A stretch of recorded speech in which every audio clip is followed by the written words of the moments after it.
Hey everyone, this is Aaron St. Dennis, the Mad Scientist, checking in with another edition of the Mad Science Lab. Few minutes late after a brief technical issue. Tried to get a little too fancy for the legend here, and I crashed my whole computer. So we're up and running. Today, I'm going to be continuing on with my guys. This is a very special live episode. Had to go live because I brought in my personal favorite, the man, the myth, the legend, my own personal role model, and Scott Fishbowl 12 division mate, Pat Fitzmaurice. Pat, thank you so much for joining me today. Oh, wow. Thanks for having me, Aaron, and thank you for the kind words. Yeah, it was great to compete against you in the Scott Fishbowl last year. And I'm trying to forget the fact that I missed the playoffs by 0.1 points when Rondale Moore had I think it was a 4-yard loss on his only catch of a Monday night game and hurt his groin on the play. I was like above the cut line for the playoffs.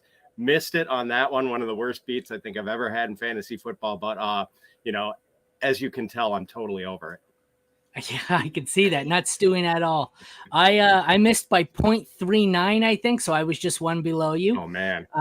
Funny story about that. I think I was originally scheduled to be in the live Toronto or live Detroit, something in my area. And at the last minute, I said, oh, you know what? I don't think I can make the live draft. I had issues with my kid.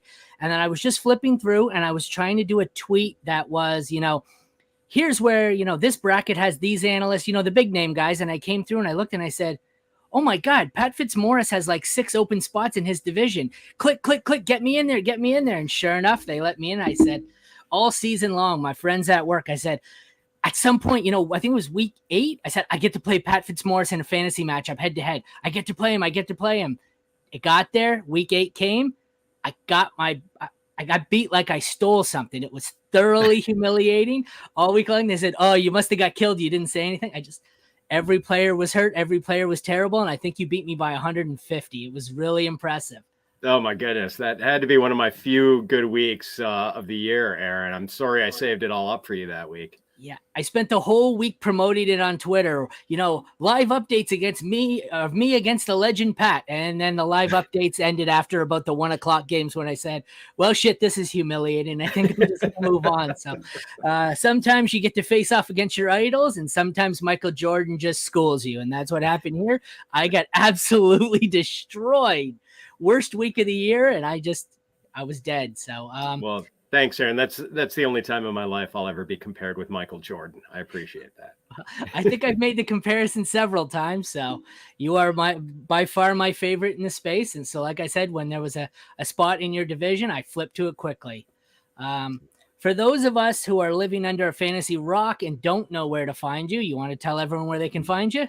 Sure. People can find my written work at fantasypros.com and bettingpros.com if you're inclined to, bet a few dollars on sporting events. And people can find me on Twitter at Fitz_FF. And they can catch me on the Fantasy Pros and Fantasy Pros Dynasty podcasts. Fitz on Fantasy. You forgot that. I know. Fitz on Fantasy, the last episode ever out this week. So bringing that show in for a landing. Yeah. Why? Anyway, check the timeline. It's mainly that I'm going to be doing more for the Fantasy Pros podcast. I didn't know that. Who's your grand finale guest? Who'd you bring in? Oh, it's Matt Waldman in the run-up to the NFL draft. So it's a good way to go out, I guess. Yeah, got to have my favorite draft analyst on. Well, tied for favorite with our in-house guy, Thor Nystrom. So that's one more podcast falling off my daily shuffle here while I'm at work. I didn't know that. I had. Sorry, buddy. Hate to spring that on you now, but that's this is the grand finale after 222 episodes. Wow. Well, luckily you seem to stay pretty busy, so I'm sure I'll be able to catch your content other places. So. Definitely.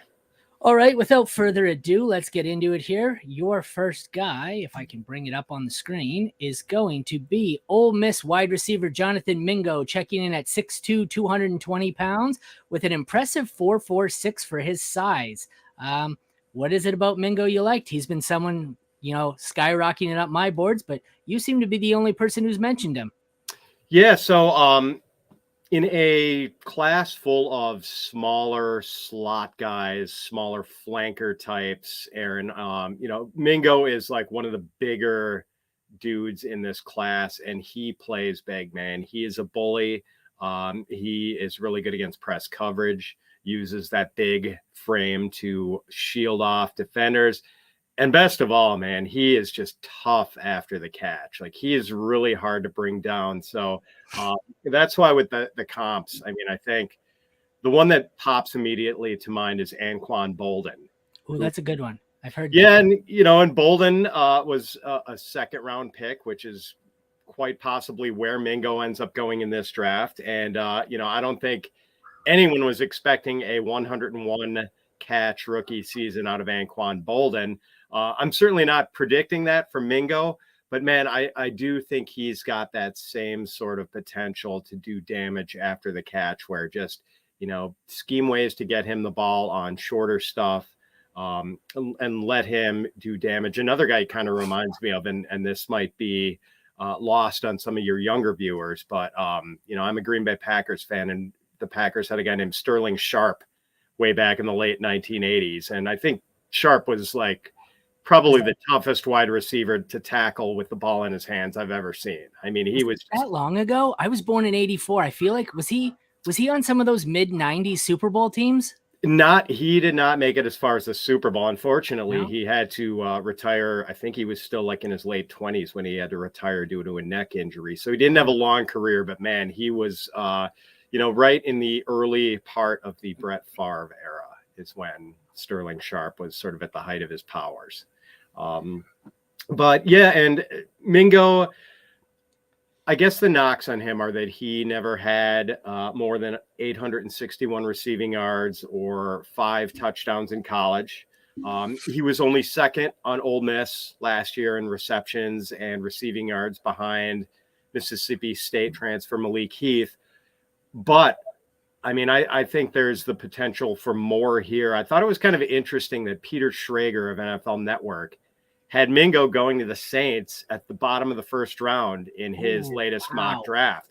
Wow. Yeah, I had not seen Mingo mocked in the first anywhere. I think there's a really good chance he's going to be a day 2 guy. I love that. Yeah, and all the sort of buzz I've been hearing, it sounds like Mingo is going to be drafted earlier than a lot of people are expecting. So I'm thinking it's probably going to be day 2, not day 1. But the size and speed alone, like you said, it's kind of a class full of maybe glorified slot receivers. So when you see one with the size and speed that to really be a potential alpha, I think I have Tillman as another guy who I think could go earlier in drafts than a lot of people think, just based on the NFL's love for that prototypical alpha wide receiver. Yeah, definitely. And, I do think Tillman's probably a better separator than Mingo is. I think Tillman's maybe better equipped to be more like a true vertical receiver. But, Mingo, I think I see him as more of a possession guy. But, you mentioned the speed, Aaron, and, it's right here on the screen, 4.46. I made the Anquan Bolden comp. Bolden ran a 4.71. Like, Bolden was not a fast receiver. No. Mingo definitely has potential. And as Dane Brugler pointed out, Mingo had some big plays on tape. Like, he had 10 catches of 30 or more yards last year and 2 catches of more than 70 yards. So, like, he can definitely, if he gets a little bit of a runway, he's hard to catch too. Yeah, I've got him. I use DLF Superflex ADP because I work at DLF. He's currently going in Superflex rookie drafts as 35th, so tail end of the 3rd round, as wide receiver 12. Where do you rank him among your wide receivers, and where do you feel comfortable drafting him in rookie drafts? Man, I think I've got him up to wide receiver 7 or wide receiver 8 right now. I do think that ADP in rookie drafts is going to go up from where DLF has it after Mingo becomes like an earlier day 2 pick. And I would be pretty comfortable taking him like any part past the midpoint of the 2nd round at 12-team dynasty rookie drafts. I was having this conversation with on the Makeshift Managers podcast last night. I co-hosted, and we were doing our top 5s. But what we both noticed was there seemed to be at wide receiver and running back, there seemed to be a pretty solid top 4. And then once you get to 5 at both positions, 5 to 10 or 5 to 12, it's just like a cluster. And I think more than ever before, we're going to see the NFL draft really shake that up. You've got Mingo, like he could be 12, he could be 5 based on landing spot and draft capital. And I think you're really going to see a rookie draft ADP shakeup once the NFL draft hits. And right now it's pretty unreliable. So I think you're right. If Mingo sneaks into, did you say day 2 or round 2? Day 2. If he sneaks into day 2, I think you're going to see him move up mid second round, I would say somewhere. Yeah, and you make a great point. It is kind of a cluster for a lot of people, Aaron. I know like the consensus sort of falls away at wide receiver after like, the top 4 or so. Yeah. For me, after about the top 8, like beyond the Mingo tier, that's where, I'm almost like going to let draft capital like reshuffle my board after the draft. But Mingo is one of those guys who is going to be a priority for me, though. No question. 100%. All right. Dealer's choice. Who do you want to do next? A-Chain or Hull? Oh, let's start with A-Chain. Let's go alphabetically here. Very efficient of you, Pat. Very efficient. All right. Pat's second, my guy, is Texas A&M running back Devon A-Chain, checking in at 5'8" and a third, 188 pounds with a blistering 4.3 240. I don't remember. I've had this conversation before. I haven't double checked. I think 4.32 was the fastest at the combine. It had to be, right? I believe so. Yeah. I'm not sure if it was fastest at running back for sure. I'm not sure if it was fastest at any position. And believe it or not, Aaron, this guy is so fast. I was actually slightly disappointed that he didn't run a 4.2 something. I thought he had a chance to do that. He was going to run 4.25.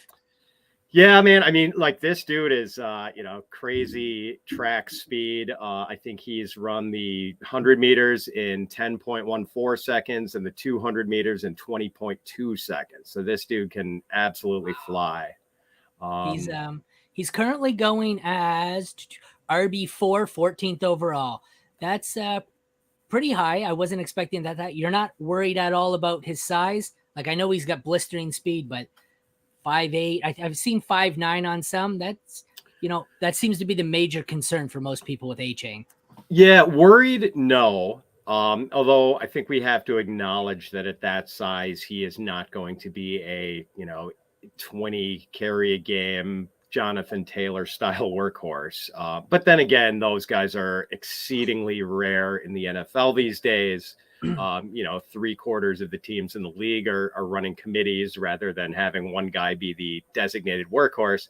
So I don't think you can worry too much about that. And, although he is smaller, and although he is a guy whose calling card is speed and shiftiness and the ability to stack move on top of move on top of move, like he's surprisingly tough and hard to tackle for a smaller guy. Like an arm tackle is not going to bring this guy down. No. Really good contact balance. Yeah. And, like Texas A&M ran him between the tackles quite a bit, probably more than was wise. Surprising. I think in the NFL, he would do best with like sort of an outside zone scheme. But yeah, man, like contact balance. And that's kind of how I fell in love with the guy. I first saw him when he was a freshman in the Orange Bowl. Texas A&M was playing North Carolina, and it was like under 5 minutes left in the game. And A-Chain takes a sweep left, and like the tight end pulls from the right to the left and is like throws the great block right in front of A-Chain. But like as the defender is getting blocked, he kind of like pulls down the tight end with him. So the tight end goes stumbling. A-Chain gets caught up on his own tight end's feet. And like at one point, it looks like A-Chain is going to go down. He's almost horizontal to the ground. Somehow like maintains his feet without really losing speed. And all of a sudden he's gone for like a 73-yard touchdown. And I'm like, that's wow, awesome. Who is this dude? And, then his sophomore and junior years, it was kind of like appointment viewing for me to watch him. He split carries with Isaiah Spiller as a sophomore, and then last year was kind of his show in the A&M backfield. But so I think people are going to see him as a third down back, and that's probably what he is going to be primarily.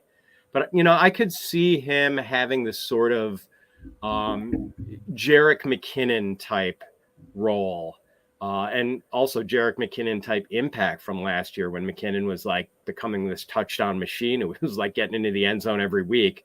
Like where he is getting maybe 8 to 12 touches a week, but like has that explosive quality where he can actually be a fantasy relevant, maybe even difference making guy with that number of touches. And yeah, I mean, some of the comps for him, I've heard, our guy at Fantasy Pros, Thor Nystrom, refer to him as like another Javid Best, who unfortunately concussions Concussion? kind of, derailed Best's career, which was too bad because I think he would have been an electric dude in the NFL. Is he the one out of Cal? Yes. Yeah, I thought so. Yeah, he was a lot of fun. The one that resonates for me is Warwick Dunn. Like that's the style I've always seen. Tampa. I always picture him in those old ugly orange jerseys. Oh, I know, man. But he and Mike Allstott formed one of the most fun thunder and lightning backfields of all time. And Dunn was surprisingly like A-Chain. I mean, he was surprisingly tough for a smaller guy. And there were some years where he had like 230, 240 carries. So he had a really good 12-year career and was like a productive fantasy player for quite a while. And then playerprofiler.com has a really interesting profile for Devon A-Chain. Chris Johnson. Oh, I've read that one. That was one of the ones they get flack on. I work there as well. They get flack on a couple of their comps. I know, was it Charlie Jones? His comp is Devonta Smith. There was a few of them where there's just such a unique profile that the player they came out closest to really drew some ire. But I think, what did they say? Less physical Johnson. I forget the exact comp, but it was similar. I think for me personally, the saving grace is going to be 3 to 5 years ago. This is a guy who would have terrified me, but I think you were right. In the new NFL, the way they're working things, there aren't any teams aside from Pittsburgh that want a 3-down guy. You're seeing specialty backfields, and even at wide receiver, you're seeing the small guys don't necessarily scare teams off anymore. They're running more slots and guys through the middle of the field. And I think we've got a new NFL here where, the way we used to play it, you're not going to have that, 300 carry Derrick Henry every season. You're going to have one guy who comes in and he's got to have this, the one specialty job in the offense. And I think A-Chain could be that for third down. And that's why I don't necessarily, shy away from him, because there aren't many teams that are going to have a third down back. Even Bijan, if he comes in, who knows how teams are going to want to use him. He should be a 3-down back, but who knows if he will in this NFL.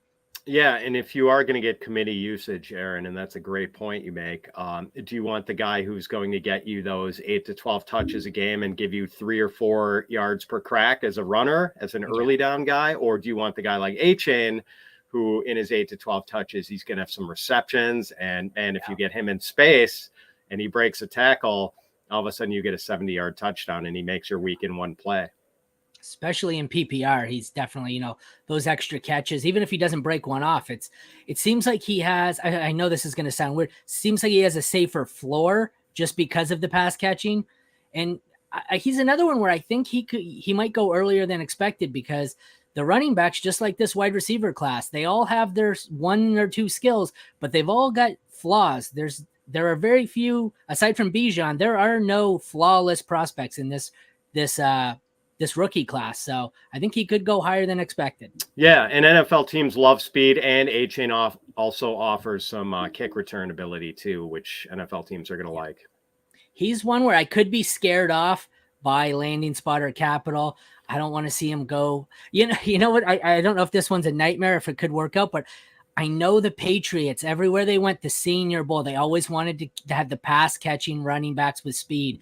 And for some reason, I see that as a Patriot move. And I think it would, really kill a lot of the stocks in Ramondre. And I'm not sure how I feel about it, but I don't know why. That's just the gut instinct I have, that he goes to New England. You have a spot you'd like to see him go? That would be interesting. I could see that as a, their faster James White. Well, let's see. I mean, I think, I mentioned Jerick McKinnon, Aaron, and I think the dream landing spot would be the Chiefs, and let, the mad scientist Andy Reid have that sort of speed at his disposal in the backfield, and let A-Chain form a thunder and lightning with Isaiah Pacheco. That would be kind of a fun one. And then I think the other one is that, if it seems like it's going to be an inevitability that the Bengals release Joe Mixon, they're going to need guys in that backfield. And obviously, that is a nice offense for a running back to be in. I'd love to see A-Chain in Cincinnati. That'd be a fun matchup too. Cincy, I think, would be the funnest, but I think it would come at a cost. KC's the one I like best there because I like the landing spot, and I think that we're due for an overcorrection after CEH, and people say he gets day 2 capital. People are going to say, oh, it's just the Chiefs. We're not doing this again with CEH. And I think it might actually hurt his stock in rookie drafts, and you might be able to get him cheaper just based on everyone's going to dub him CEH 2.0, just, the casual players will anyways. And I think he might slide and become a value because, like I said, people are so traumatized over how CEH played out that he might become a value, even though, it's a good landing spot. People have been burned by it. Yeah, you're right. And that's a possibility. And I do think A-Chain is better than CEH. And, maybe give the Chiefs that do-over to get it right and get the right back in there because, taking CEH over Jonathan Taylor, not a great move. Jeez. That's, what is it? The Rager over Justin Jefferson? Was that Yeah. CEH over Taylor was almost as bad. Yeah, that's brutal. All righty, let's go with your third and final one. We have Northwestern running back Evan Hull checking in at 5'10", 207 with a 4.47 40 time. He's another one. When I started sending these out for everyone to my guys and people started sending them, I was surprised at just how many people wanted Evan Hull as their my guy. The only one I think it was more requested was Abanaconda. I'm checking in on Hall here. He is 36th overall on Superflex rookie drafts, checking in as RB15. What are your thoughts on him? Yeah, I mean, it's funny how he is sort of like his stock has sort of improved and people, who I don't think he was on a lot of people's radars a couple months ago. And now a lot of people are starting to take interest. Yeah. So this guy played right in my backyard. I'm in the Chicago suburbs. We're about 10 miles away from Evanston. And it's funny, like, even though he plays in the same division of the Big Ten Conference as my Wisconsin Badgers. So I'm really familiar with Hull. And I'm a Michigan guy. You're a Michigan guy? Okay. But you heard it here, everyone. Pat Fitzmaurice is a homer. That's what he admitted to. I'm definitely a homer. So you guys get to watch the good football that goes on in the Eastern half of the Big Ten, while I'm out in the West where it's just mostly a bunch of bad teams. Don't get me started. They really need to realign that, but yeah, the West for another day. No, they definitely need to bring USC into the West to save us, I think. But so anyway, I'm really familiar with Hull, but I kind of didn't think of him as much of an NFL prospect, mainly just because Northwestern has been hot garbage juice for the last 2 years. Like they've just been awful. Can't think of anyone. Yeah. So Peter Skoronski was sort of a known NFL prospect, and their defensive tackle Adebawore has like his stock has started to shoot up, but like I don't think anyone really considered Hull much of an NFL prospect, even though he was pretty much the only thing they had happening among the skill players on their offense. But man, like he does have an NFL skill set, Aaron. He's like a third down back, I think primarily, but the nice thing is with his size, 5'10", 207, or I think he was up to 209 at the combine, he can take on a blitzer. Did he do any, sorry to interrupt, did he maybe reweigh at the pro day? I thought I had these, most of these are from the combine, but I didn't update all of them for the pro day. Oh, okay. So maybe the pro day was heavier. Yeah, maybe I think I got that weight from Player Profiler. So they might have updated it for the pro day. That's probably, likely. Yeah. So, but he's big enough to take on a blitzer, if you need him to do that instead of catching passes. But pass catching is his calling card. I believe he led all FBS running backs with 55 receptions last year, 546 yards. And like, he's just smooth as a pass catcher. Like he, catches the ball really easily and then knows what to do and how to quickly transition to being a runner once he has the ball in his hands. He's kind of patient, quick feet, runs sort of low to the ground, and he's just like, he's got this smoothness to his game that I really appreciate. And, like A-Chain, even though he's, not a big back, he's not going down with an arm tackle. It's bigger than A-Chain. Yeah. And 4.47 speed. So, plenty quick. And here's the nice thing. I was able to get sort of a personal endorsement of Evan Hall, Aaron, because, I have a good friend who lives in Maple Grove, this small town in the northwest suburbs of Minneapolis. And that happens to be where Evan Hall is from. Oh, and your insider trading is what you're telling me? It is. Yeah. My friend is a school counselor and a football coach. So he's very familiar with Hall. And in fact, one of his sons played football with Hall growing up. So wow, that's awesome. The funny thing is, Hall used to be terrible at catching the ball. And, he obviously worked to overcome that. And that's the thing. Like, my friend just sings Hall's praises about what a great kid he is, what a hard worker he is. How did he was so much better at pass catching? Yeah, good question. I mean, I guess he just worked at it, and that's kind of his thing. He's a tireless worker. Like, apparently the Northwestern coaching staff had to basically chase him out of the facility and make sure he was getting enough sleep, because this guy is just an achiever. Whoever taught him to become a better pass catcher, can we introduce them to Devin Singletary? Yeah, just, no kidding. Couldn't hurt. Yeah, and I also. Not to belabor the youth background for Evan Hall, but in high school he ran track and he wrestled. I love that combination for an NFL running back. Yeah. Wow. That was someone. Think he sneaks into day 2, day 3, probably early day 3. I think he's going to be a day 3 guy, Aaron. Yeah. I mean, if I were setting the over under, I would say maybe the late 5th round. Yeah. So the draft capital is not going to have anyone super excited, and landing spot is really going to be important. Hopefully he goes somewhere where there's going to be instant opportunity. Interestingly, I think his home state, Minnesota Vikings, would be a pretty good spot for him, since it seems inevitable that they are going to release Dalvin Cook, who's due to earn over $10 million this year. Leaving basically just Alexander Madison in that backfield, along with some developmental guys like Chandler and Wongwu. So I think Hall could carve out a space there. And I just don't want him to go somewhere where they've already, to a team that already has a good established third down back, because I think that is what I would like to see Hall do, and where I think he's going to fit in. He seems like the perfect target for me to do my my patented flip, where I'll be drafting him in a 4th or 5th round, kind of like a Tyler Algier, waiting for him to do something in his rookie year and then selling him for twice as much, because I don't keep day 3 running backs. The odds are just too long. I'm not doing it. I think I wrote an article not that long ago on all offseason. Pacheco, Algier, the third. Oh, Damian Pierce. I'm selling them all. I don't care. I don't keep them. Day 3 running backs. Bye-bye. See you later. It's a really good move, a really smart policy. And I mean, considering that the cost of acquiring Hall is probably not going to be that great. 4th or 5th round rookie pick. Yeah, I would think so. Maybe he sneaks into the 3rd in some rookie drafts, but I think probably early 4th is where he's going to settle for ADP. So cheap acquisition cost and sell high.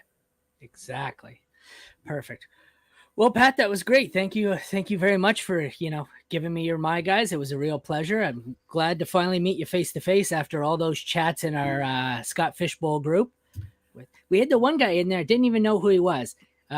Kevin Roth, he was in there. And then next thing I know, I hear him. I'm listening to Fantasy Football Today, and there's a guy in my league on the show. And I said, apparently he's a well-known weather guy. And I didn't know that till halfway through the season. And we had some good conversations in that group chat, and I ended up working for 2 of the guys who run a site in there. So it was a very productive first Scott Fishbowl for me, despite the fact that I barely missed the playoffs and got my ass handed to me by the fantasy football Michael Jordan. So that's awesome. Yeah, we did have a really fun division. Some good dudes in there. And thank you so much for having me on, Aaron. This was great. And man, I don't know about you, but I'm pretty ready for the NFL draft. I've never been so prepared for a rookie class. I just want to let's get through this. I could sit here and I could go through ADP from 1 to 50 and just so before we check out, you want to take one more chance to tell everyone where they can find you, as if people didn't already know. Sure. Please visit fantasypros.com. We have got you covered on all the preparation for your both the NFL draft and your dynasty rookie drafts. And people can find me on Twitter at @Fitz_FF. You going to the draft in person or live streaming videos? What are you doing for the draft? I am going to be busy cranking out rapid reaction stuff this week. And then we are going to have a big Discord event with pretty much all the Fantasy Pros analysts in the run up to night 2. So like from 5 p.m. to 8 p.m. Eastern, we're going to be doing that. So yeah, I went to the one in Las Vegas last year. It was a blast to go live and to, do you remember anything? I do, I actually got to be in the, the main tent for night 1 of the draft, which is quite an experience. A Packer fan friend who's a season ticket holder and won a lottery for tickets. Let me come in with him. And then, the other nights we were at the beer tent next door watching the festivities. So it's definitely a fun time. I'm going to, miss the beer and the barbecue in Kansas City, but, I'll be more productive this year, I think, putting out content during the draft. You're going to be in all that busy schedule. You're going to be heading to the expo? Absolutely. Oh, absolutely. Well, save room for beer and barbecue. Then I'll owe you one. You got it, Aaron. My first attempt. So thanks nice, again man. for joining me. Yeah. Thank you for having me, and we'll see you at the expo, buddy. Sounds good. Okay. Again, I am Aaron St. Dennis. You can find me on Twitter and pretty much any social media at FF Mad Scientist. I am everywhere. You can find my written work at The League Winners, King Fantasy Sports, Player Profiler, and DLF. And you can now find the Mad Science Lab podcast on YouTube, Spotify, and Apple Podcasts. This has been Mad Science Lab, my guys, with Pat Fitzmaurice, the man, the myth, the legend. It was an honor to have you. Thanks, everyone, for watching. Take care.